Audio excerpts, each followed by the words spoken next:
ಹುಬ್ಬಳ್ಳಿ ನಗರದಲ್ಲಿವೆ ಹತ್ತಾರು ಕೆರೆಗಳು. ಅಧ್ವಾನವಾಗಿದೆ ತಾಜ್ ನಗರದ ಚೆನ್ನಪ್ಪನ ಕೆರೆ. ಪಾಚಿ, ಕಸ, ಕಡ್ಡಿ, ತ್ಯಾಜ್ಯ. ಅಭಿವೃದ್ಧಿಗೆ ಬಂದ ಹಣ ಏನಾಯ್ತು? ಚೆನ್ನಪ್ಪನ ಕೆರೆ ಪುನಶ್ಚೇತನ ಯಾವಾಗ? ಸ್ಟೋರಿ ಇದು.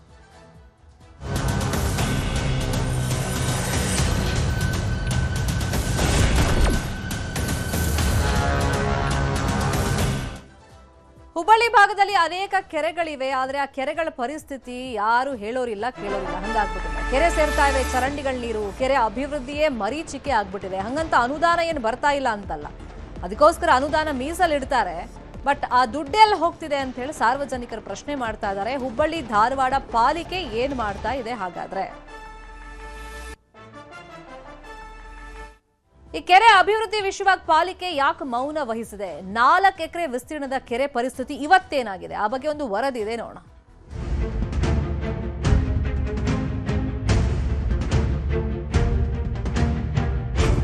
ದನಕರುಗಳ ಕುಡಿಯುವಂತ ನೀರು ಕೆರೆ, ಕಸದ ಕೆರೆ, ಶೌಚಾಲಯ ಕೆರೆ, ಉಳ್ಳಾಗಡ್ಡಿ ಬರ್ತಾವ, ಹಾವು ಬರ್ತಾವ.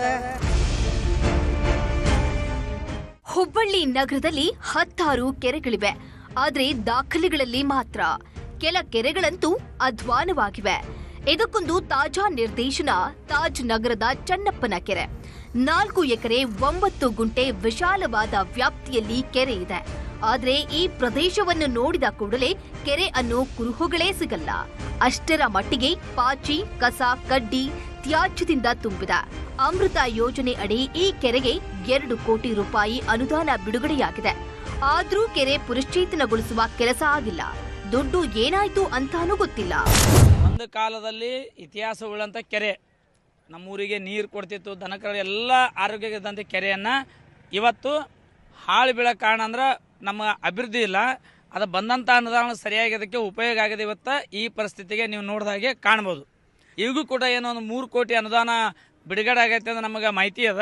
ಅದರ ಪ್ರಕಾರ ಇನ್ನೂ ಕೂಡ ಅಲ್ಲಿ ಅಭಿವೃದ್ಧಿ ಆಗಿಲ್ಲ.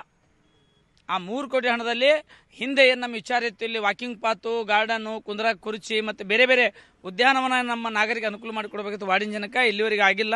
ಅದನ್ನು ಕೂಡಲೇ ಚುನಾಯಿತ ಪ್ರತಿನಿಧಿ ಮಾಡಿಕೊಡ್ಬೇಕಂತ ನಾನು ವಿನಂತಿಯನ್ನು ಮಾಡ್ತೀನಿ. ದನ ಕರುಗಳಿಗೆ ರೈತರ ಸಲುವಾಗಿ ಮಾಡಿದ್ರಿ. ಹಿಂಗಾಗಿ ಇಲ್ಲಿ ಭಾಳ ಕಸ ಕಡ್ಡಿ ಅವು ಎಲ್ಲ ಒಗೆಯುವುದರಿಂದ ಇದನ್ನು ಒಳ್ಳೆಯತನದಿಂದ ಉದ್ಯಾನವನ ಮಾಡಬೇಕಾಗಿ ವಿನಂತಿ ಎಲ್ಲ ಸಾರ್ವಜನಿಕರದ.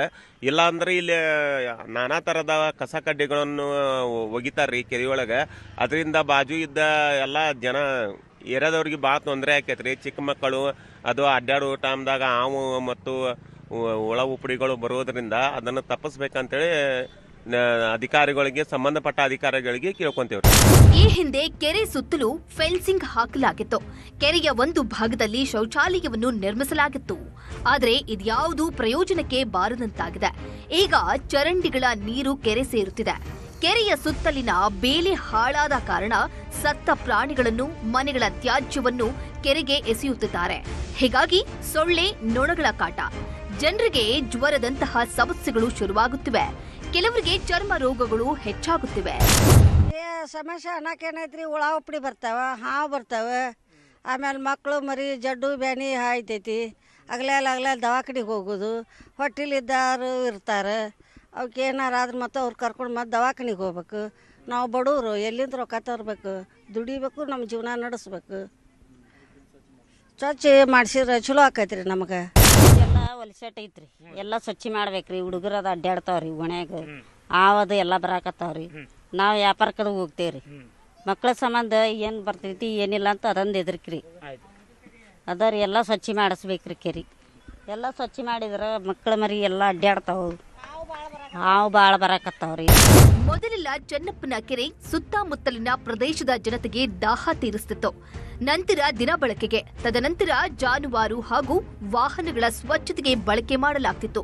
ಆದ್ರೆ ಈಗ ಯಾವುದಕ್ಕೂ ಪ್ರಯೋಜನವಿಲ್ಲ. ಕೂಡಲೇ ಕೆರೆಯನ್ನು ಸ್ವಚ್ಛಗೊಳಿಸಬೇಕು, ವಾಕಿಂಗ್ ಪಾತ್ ರೆಡಿ ಮಾಡಿಸಬೇಕು. ಈ ಬಗ್ಗೆ ಶಾಸಕರು, ಪಾಲಿಕೆಯವರು ಗಮನ ಹರಿಸಬೇಕಿದೆ.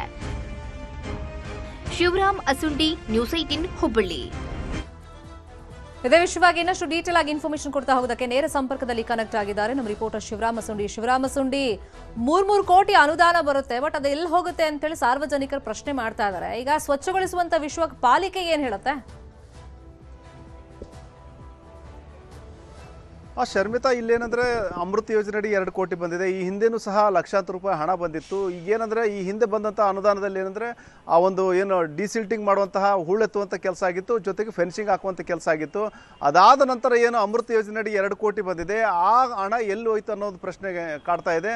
ಮತ್ತು ಅಲ್ಲಿ ಏನು ಯಾವುದೇ ರೀತಿಯ ಅಭಿವೃದ್ಧಿ ಆಗಿಲ್ಲ. ಹೀಗಾಗಿ ಏನು ಮುಂದೆ ಅದೆಲ್ಲ ಡಿಸಿಲ್ಟ್ ಮಾಡಿ ಏನು ಉದ್ಯಾನವನ ಇತ್ಯಾದಿ ಮಾಡೋದಾಗಿ ಪಾಲಿಕೆ ಹೇಳ್ತಾ ಇದೆ, ಆದರೂ ಯಾವುದೇ ಕ್ರಮ ಕೈಗೊಂಡಿಲ್ಲ. ಹೀಗಾಗಿ ಜನ ನಿತ್ಯ ನರಕ ಅನುಭವಿಸುವಂಥ ಪರಿಸ್ಥಿತಿ ನಿರ್ಮಾಣವಾಗಿದೆ. ಏನು ಒಂದು ಕಾಲಕ್ಕೇನು ಈ ಸುತ್ತಮುತ್ತಲಿನ ಏನು ಪ್ರದೇಶಗಳ ಜನರ ದಾಹ ತೀರಿಸ್ತಾ ಇತ್ತು. ನಂತರದಲ್ಲಿ ಏನಂದರೆ ಜಾನುವಾರಿಗಿರ್ಬೋದು ಎಲ್ಲ ರೀತಿಯ ಅನುಕೂಲಕ್ಕೆ ದಿನಬಳಕೆಗೆ ಅನುಕೂಲ ಆಗ್ತಾ ಇತ್ತು. ಆದರೆ ಈಗ ಅಲ್ಲಿ ಕಾಲಿಡೋದೇ ಕಷ್ಟ, ಯಾಕಂದರೆ ಅಲ್ಲಿ ಅಷ್ಟರ ಮಟ್ಟಿಗೆ ಡ್ರೈನೇಜ್ ನೀರು ಸಂಗ್ರಹಗೊಂಡಿದೆ. ಜೊತೆಗೆ ಏನಂದರೆ ಏನು ಸುತ್ತಮುತ್ತಲಿನ ಏನು ಬೇರೆ ಬೇರೆ ಕಡೆ ಜನ ಬಂದು ಅಲ್ಲಿ ಕಸ ಎಸ್ತಾ ಇದ್ದಾರೆ. ಹೀಗಾಗಿ ಒಂದು ರೀತಿಯಲ್ಲಿ ಇದು ಕಸದ ತೊಟ್ಟಿಯಾಗಿ ಮಾರ್ಪಟ್ಟಿದೆ ಮತ್ತು ಡ್ರೈನೇಜ್ ಆಗಿ ಮಾರ್ಪಟ್ಟಿದೆ. ಹೀಗಾಗಿ ಒಂದಷ್ಟು ಶುಚಿತ್ವ ಮಾಡಬೇಕು. ಜೊತೆಗೆ ಏನಂದರೆ ಅಲ್ಲೇನು ಹಸಿ ಕಸ ಬೆಳೆದಿದೆ, ಆ ಒಂದು ಕಸ ತೆಗೆದು ಹಾಕುವಂಥ ಕೆಲಸ ಮಾಡಿ ಶುದ್ಧ ಮಾಡಿದರೆ ಮತ್ತು ಒಂದು ಸುತ್ತಮುತ್ತ ಉದ್ಯಾನವನ ವಾಕಿಂಗ್ ಪಾತ್ ಮಾಡಿದರೆ ಅನುಕೂಲ ಆಗ್ತದೆ ಅನ್ನೋ ಒಂದು ಮಾತು ಸ್ಥಳೀಯರದಾಗಿದೆ. ಈ ನಿಟ್ಟಿನಲ್ಲಿ ಏನು ಅಮೃತ್ ಯೋಜನೆಯಡಿ ಏನು ಹಣ ಬಂದಿದೆ ಅದನ್ನು ಬಳಕೆ ಮಾಡಿ ಈ ಒಂದೆಲ್ಲ ಕ್ರಮಗಳು ಕೈಗೊಳ್ಳಬೇಕನ್ನೋ ಒಂದು ಆಗ್ರಹ ಸ್ಥಳೀಯರದಾಗಿದೆ.